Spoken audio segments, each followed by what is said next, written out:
They were once Hollywood's most beautiful people, adored, desired, untouchable. But time, scandal, and self-destruction spare no one.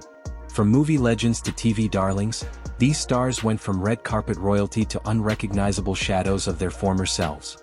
In this video, we'll reveal 15 shocking before and after transformations that will make you question how fame, stress, and lifestyle can truly change a person. Stick around until the end because the final celebrity's downfall will leave you speechless.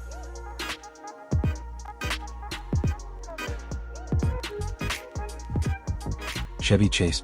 There was a time in the late 70s and early 80s when Chevy Chase ruled Hollywood.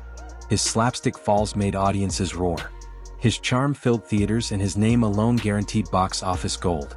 Tall, handsome, and effortlessly funny, the Saturday Night Live star of Caddyshack and National Lampoon's Vacation seemed unstoppable. But behind the scenes, cracks were already forming. Ego clashes, off-color jokes, and tense writer rooms followed him wherever he went. His sudden exit from SNL left burned bridges, and a notorious backstage fight with Bill Murray branded him with a curse that would follow him for decades. Medium talent. Each new project brought more friction on Community.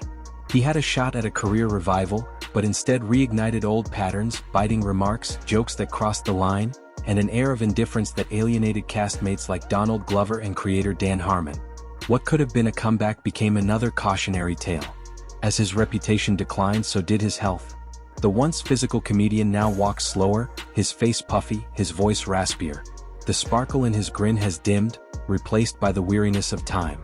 Still, Chase insists he has no regrets, once telling an interviewer, "I am who I am and I like who I am." It's both armor and confession. A man clinging to his legend while the spotlight fades.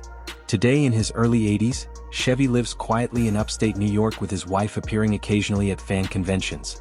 Once the king of controlled falls, he's now the subject of a quieter irony. The only fall he couldn't choreograph was his own.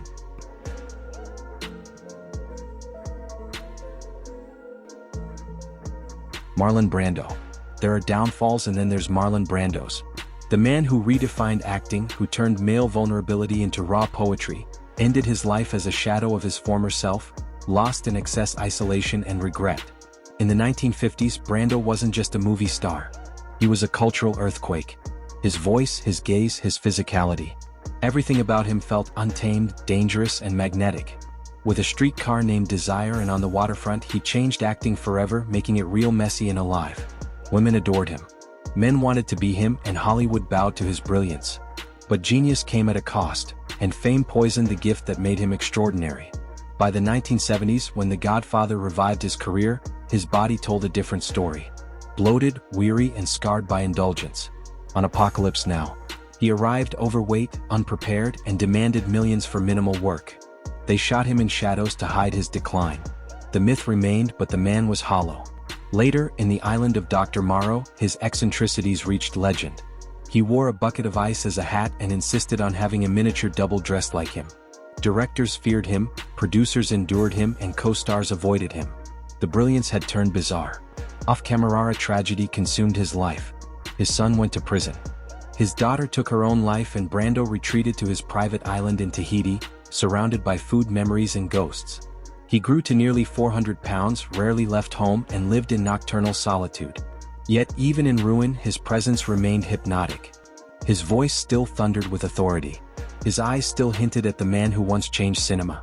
Brando died in 2004 at 80, leaving behind a broken body, but an immortal legacy. Today, his influence still echoes in every actor chasing realism. He didn't just revolutionize acting, he exposed the price of genius without restraint.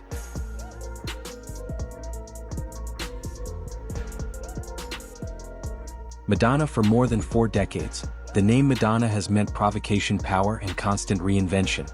No one, not even the younger pop stars who followed, ever commanded the stage with such fearless authority. Since the 1980s, the Detroit-born rebel rewrote the rules of pop music and made them her own. But somewhere between Instagram filters and another round of cosmetic enhancements, the woman who once defied time began to lose the battle she vowed to win. Now 67, Madonna lives in her lavish mansion, surrounded by mirrors, seemingly convinced she can stop the clock through sheer will and a surgeon's touch. Her face, tight, smooth, yet oddly expressionless, seems to whisper the words her voice won't say, "I will not disappear." The same woman who once shocked the Vatican now shocks her own fans with strange videos, awkward TikTok dances, and poses that blur the line between bold and bizarre. On stage, the contrast is striking. The lights still find her, but her body no longer keeps up as it once did. Behind the dark glasses and lace gloves, there's a desperate struggle to keep the illusion of pop immortality alive. The tragedy isn't vanity, it's lost opportunity. Madonna could have redefined what aging means for women in the spotlight, proving that strength doesn't fade with youth. She could have turned wrinkles into a statement and maturity into her crown. Instead, she's become a caricature of her former self. To her loyal fans behind the latex and flashing lights, the real emotion that emerges isn't arrogance. It's fear. Fear of fading in a culture that discards the old. And in the end, that fear more than time itself is what truly ages her.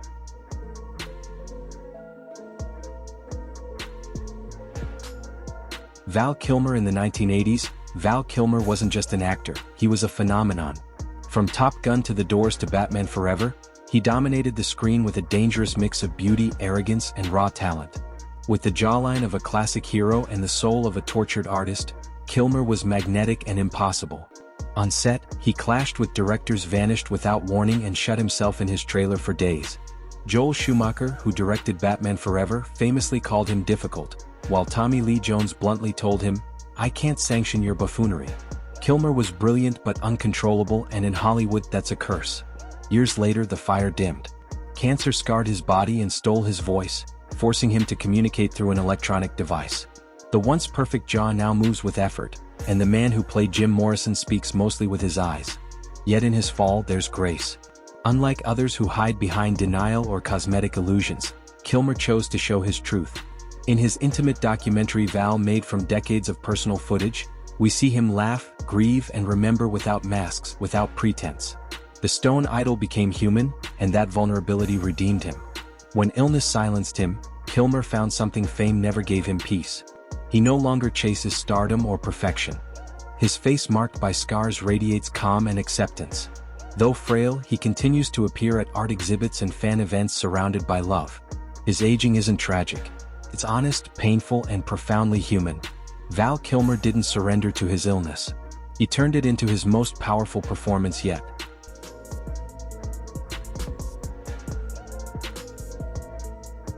Steven Seagal. There was a time when the name Steven Seagal meant danger. Not the Hollywood kind, but the real bone-cracking kind. He was the calm, ponytailed master of Aikido who brought martial arts to the big screen with Under Siege. Hard to kill and out for justice. With his jet black hair, icy stare, and swift precision, Seagal wasn't just another action star. He was a force. Audiences saw a man of mystery and discipline, a real fighter who walked the walk. But time has a way of testing myths. His fall wasn't sudden. It was a slow unraveling. The muscles turned soft. The lightning speed faded, and the once commanding voice became a tired murmur. Now at 73, Seagal often seems like a parody of his former self, dressed in black, wearing tinted glasses, moving through life with the stiffness of a man chasing his own legend. Viral clips of him demonstrating Aikido moves while assistants dramatically fall around him have become memes. Where there was once fear and awe, there's now irony and laughter. And behind that laughter, darker echoes remain: long-standing accusations of misconduct from several actresses that have permanently stained his reputation. Once a fixture on red carpets, Seagal has traded Hollywood for Moscow.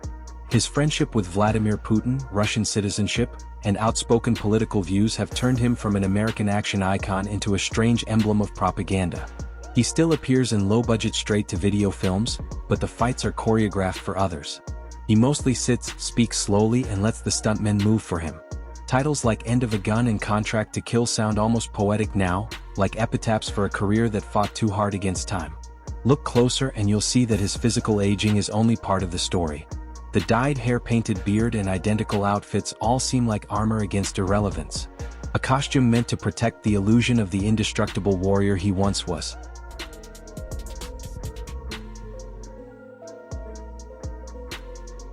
Lindsay Lohan. There was a time when Lindsay Lohan was America's sweetheart. At just 17, she was the golden girl of a new Hollywood, funny, radiant, and effortlessly charming. In Freaky Friday and Mean Girls, she wasn't acting. She was the teenage dream everyone adored. Hollywood crowned her the next Julia Roberts, and Lindsay believed the love would last forever. But fairy tales fade faster than fame allows. The cameras once adored her. Soon they devoured her. Paparazzi chased her through endless nights of flashing lights, fast cars, and faster parties. Too young to grasp that fame was not a gift but a contract. She spiraled DUIs, mugshot, broken friendships, rehab stints. Each headline marked another chapter in her public unraveling. The freckles that once made her look angelic were replaced by the exhaustion of someone twice her age. What addiction ruined surgery and fillers couldn't fix? Hollywood, ever cruel, moved on without her. Yet somehow Lindsay didn't vanish. She left Los Angeles for Dubai, built a quiet life far from tabloids, and began piecing herself back together. Today at 39, she's a mother and a wife living a world away from the chaos that nearly destroyed her. In 2022, she made a quiet but hopeful comeback with Netflix films like Falling for Christmas, reminding fans that beneath the scars, the spark still flickers. Her beauty may have changed, her fame may have dimmed, but her survival tells a deeper story. The story of a woman who lived through the full Hollywood cycle, the rise, the fall, and the rarest ending of all, redemption. And though her face bears the traces of every mistake, her eyes, calmer now, carry something stronger than innocence ever did: resilience.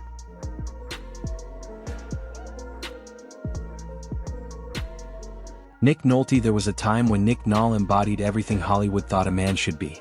Rugged, magnetic, unpredictable. In the 70s and 80s, he was the modern cowboy, the wounded poet, hiding behind a tough jawline. 48. Her as the Prince of Tides, Down and Out, in Beverly Hills, every role proved that masculinity could have soul. In 1992, People magazine crowned him the sexiest man alive. Today that headline reads like a cruel joke played by time. Years later, the image is starkly different. Nolte stepping out of his Malibu home shirt, half-buttoned, wild white hair, eyes lost in a maze of wrinkles. The same face that once made hearts race now looks carved by storms. His fall wasn't just physical, it was chemical. Decades of alcohol and drug abuse turned him into a ghost of himself. In 2002, a single mugshot, disheveled hair, vacant stare, Hawaiian shirt went viral before viral was even a word. The sex symbol had become a symbol of collapse. But behind that infamous photo was a broken man still fighting. Nolte later admitted to a near-fatal addiction to GHB, calling it a chemical hell. Sobriety came, but not without scars. His recovery saved his life, but it cost him his youth. Now at 83, Nolte looks like a character straight out of a Cormac McCarthy novel. Weathered, bent, yet strangely wise. He walks with a stoop, speaks in a growly whisper, and carries a calm that only pain can teach.